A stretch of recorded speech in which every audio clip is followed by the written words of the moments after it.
Hey guys, this week's video is dedicated to the complete recovery of Masha Bas Batsheva. I hope you guys all had an amazing Pesach and you made it through in one piece, came through on the other side. It's good to see you all again.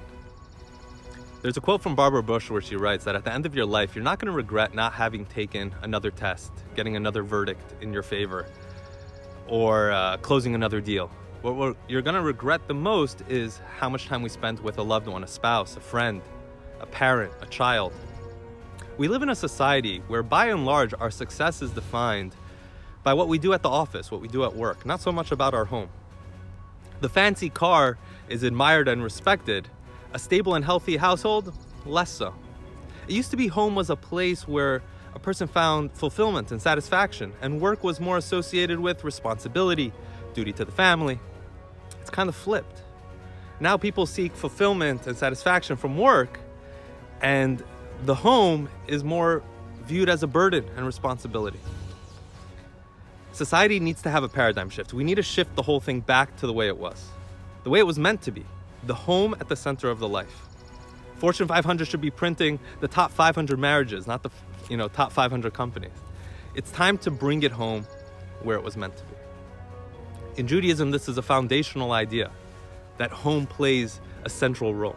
In this week's Torah portion, Parsha Acharei, we have the laws defining the service of the high priest on the holiest day of the year, Yom Kippur, in the holiest place in the world, the Holy of Holies, in the temple. One of the conditions for the high priest to be qualified to do the service was he had to be married. A high priest whose life excluded family life, whose lifestyle excluded family life, was not fit to be the high priest on the holiest day of the year. He could be very holy. There were many holy things he could do, but the holiest service on the holiest day of the year, he was not qualified for. Because the ultimate true holiness was not in the sanctuary. It's found at home. In fact, the conclusion of the service on Yom Kippur was not when the high priest left the temple. It was when he came home, when he crossed the threshold to his house. Everybody accompanied the Kohen Gadol, the high priest, home. And when he got home and he crossed the doorpost, the threshold, then the service was completed. And then they celebrated. It wasn't a family celebration. It was a celebration of family. This shift is not just in something society needs. We also need this in Jewish life as well. There's been a shift away from the home in Jewish life. It's centered now more around the temple, the synagogue. We've given over our responsibility for Jewish education. We've given over to others, Jewish day school, Hebrew school. We have to bring it back home. Jewish life has to be centered back where it was always meant to be.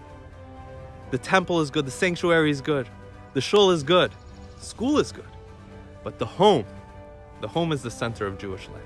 Because home is not just where the heart is. Home is where the soul is. Shabbat Shalom.